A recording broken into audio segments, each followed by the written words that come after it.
Over 4 years ago, back when I hosted a weekend show with my name on it, we started the Velshi Band Book Club. It was a response to the epidemic of censorship that was sweeping school libraries across the country, and it evolved into something much more than that. When I discuss the news on this show, I do my best to bring you the facts, but what I can't do is take you inside the experiences and feelings of other people, in other times, in other places. Books, however, can do that, and powerfully so. And that power that has made books a target for politicians who'd rather people not know about people who aren't like them and their histories that aren't theirs, that's why we put an emphasis on what we call reading as resistance. Because of those powerful conversations about these vital works of literature, the Velshi Band Book Club has an audience all its own. Over the last few weeks, I have heard from a lot of you who've been worried about what's happening to it since I moved to this show. But don't worry, the Velshi Band Book Club is continuing as both a segment on the 11th hour and as an audio podcast. In fact, 1 week from tonight, for the 11th hour's first edition of the Velshi Band Book Club, we've got something truly special to bring you. Isabel Wilkerson will become the next member of the club.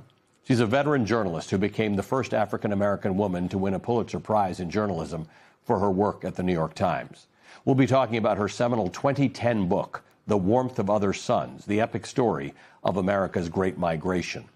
That book is, in my opinion, one of the most magnificent books ever written about the black experience in America. It breaks the mold of typical historical literature. It focuses on an often ignored chapter of black American history, a period in which black Americans were free from slavery, but still kept from better lives. They were largely sharecroppers stuck in a cycle of debt, somehow ending each year with less money than the year before. In the early 20th century, they began to leave the South and spread across the country. As Wilkerson writes, quote, some 555,000 colored people left the South during the decade of the First World War, more than all the colored people who had left in the first decades after emancipation, which promised the freedoms that they were now forced to pursue on their own. That mass movement, the Great Migration, changed the shape and face of the United States forever. The Warmth of Other Suns is an epic, and if you haven't read it, you've got a week to do so. It took Wilkerson 15 years to write it. She spoke to and interviewed over 1,000 people as part of her comprehensive research.